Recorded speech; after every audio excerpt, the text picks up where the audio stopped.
Hai Smart Traders and Investor, kembali lagi bersama saya Kadek Mertayasa di channel Iuk Nabung Saham.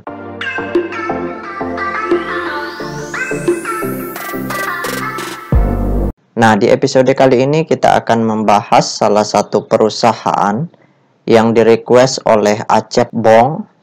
Kode sahamnya SOHO, nama perusahaannya yaitu PT SOHO Global Health Tbk.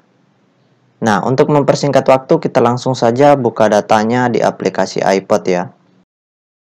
Jika Anda menyukai konten-konten kami mengundang Anda untuk mengklik tombol like dan subscribe agar Anda mendapatkan video terbaru kami setiap minggunya. Oke, kita buka dulu chartnya. Nah, di sini kita ganti dulu kodenya SOHO. Kemudian kita perpanjang time frame-nya ya, supaya selama setahun. Kemudian kita enter. Setelah itu kita perbesar. Nah, berdasarkan grafik perusahaan SOHO ini, dari bulan Januari, itu harga sahamnya flat ya. Kemudian di bulan Juni, itu harga sahamnya naik sedikit, kemudian turun lagi, flat lagi, kemudian nanti di Agustus juga naik sedikit, kemudian turun lagi, flat lagi, seperti itu. Kemudian di tanggal 22 November, kemudian harga sahamnya naik, kemudian sideways, kemudian terus naik sampai mencapai puncak tertinggi di harga 8.500. Itu terjadi pada tanggal 10 Januari 2022. Kemudian setelah itu harga sahamnya turun kembali seperti itu. Nah, sekarang kita ingin lihat apa yang dilakukan oleh investor besarnya dari tanggal 1 Desember hingga tanggal 18 ini ya. Hingga tanggal 18 Januari 2022.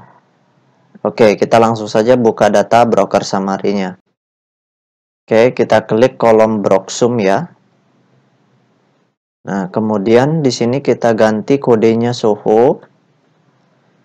Kemudian tanggalnya kita ganti tanggal 1 ya, 01 bulan 12 2021 sampai tanggal 18 bulan 1 2022. Oke, kita show.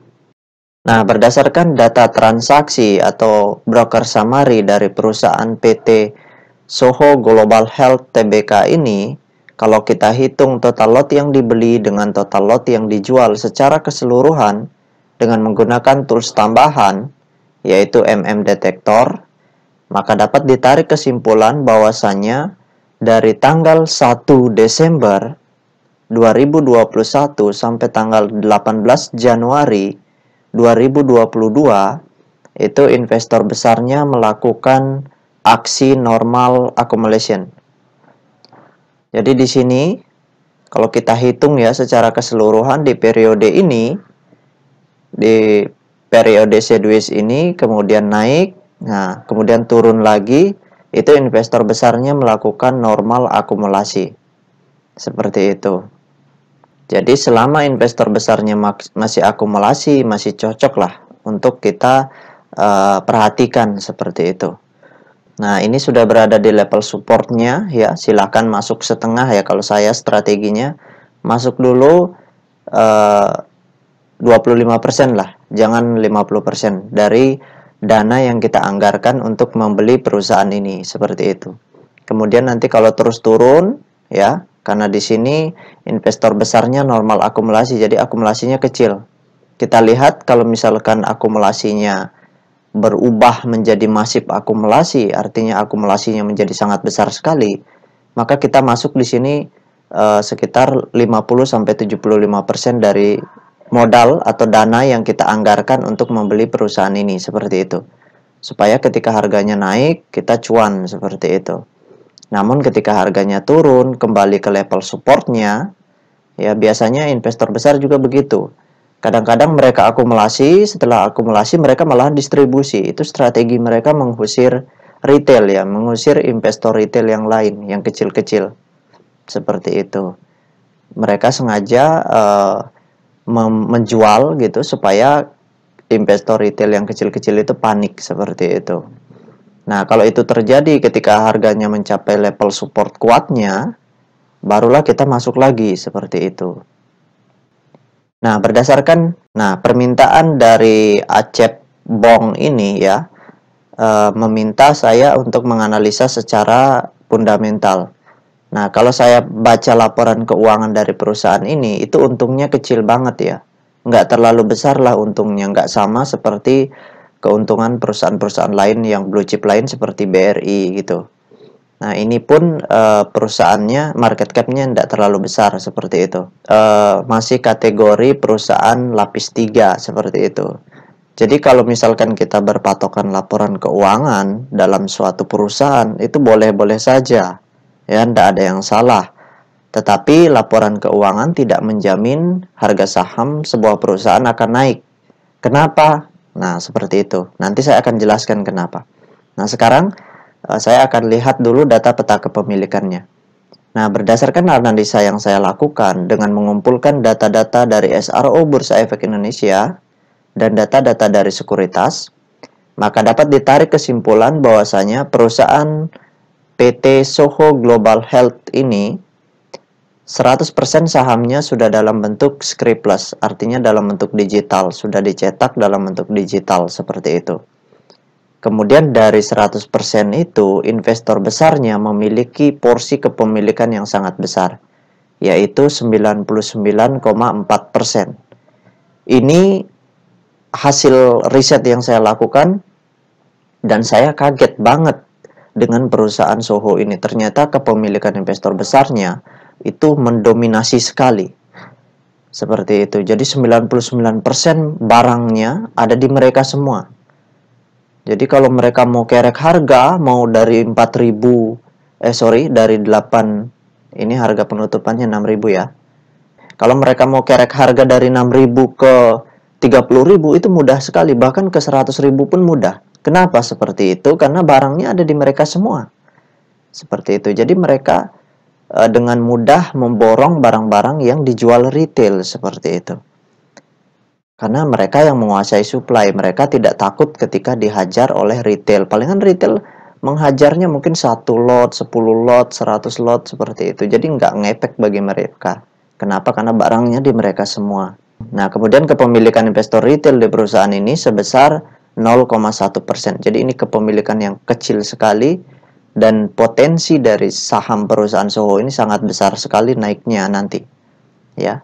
Itu tapi tergantung dari investor besarnya. Kalau mereka mau kasih naik markup tinggi gitu, itu terserah mereka, kebebasan mereka, karena retail sedikit di sini, nggak ada yang mengganggu mereka seperti itu. Barangnya di mereka semua, jadi mereka punya kebebasan seperti itu. Ya, kita juga punya, sebagai investor retail juga punya kebebasan, tetapi ya kalau kita memiliki sedikit di sini kan mereka tidak was-was seperti itu, tidak khawatir ketika markup harga. Seperti itu. Nah, sekarang saya bahas fundamentalnya. Kenapa saya katakan sebuah saham itu tidak relevan lagi dipengaruhi oleh laporan keuangan. Kenapa? Karena banyak sekali contoh perusahaan-perusahaan yang sudah rugi, ya, rugi bertahun-tahun gitu. Kemudian harga sahamnya bisa naik tinggi. Contohnya seperti Taksi atau DCII, seperti itu. Itu keuntungannya tidak terlalu besar, kalaupun mereka untung sedikit sekali gitu, lebih banyak ruginya, tetapi harga sahamnya naik tinggi. Kenapa? Karena investor besarnya yang menguasai supply. Dulu di tahun 2018 ke bawah ya, itu investor besar kalau mau memarkup harga, ya, mau memborong hajar kanan, itu mereka selalu memperhatikan laporan keuangan. Mereka selalu berpatokan kepada laporan keuangan. Tetapi sekarang laporan keuangan sudah diabaikan gitu. Mereka tidak mau lagi bergerak sesuai dengan laporan keuangan. Kadang-kadang pun laporan keuangan digunakan untuk aksi jualan seperti itu. Jadi kalau mereka tahu laporan keuangannya bagus, mereka borong dulu, HK dulu, setelah keluar berita laporan keuangan, baru mereka hajar giri atau menjual seperti itu, distribusi dalam jumlah besar.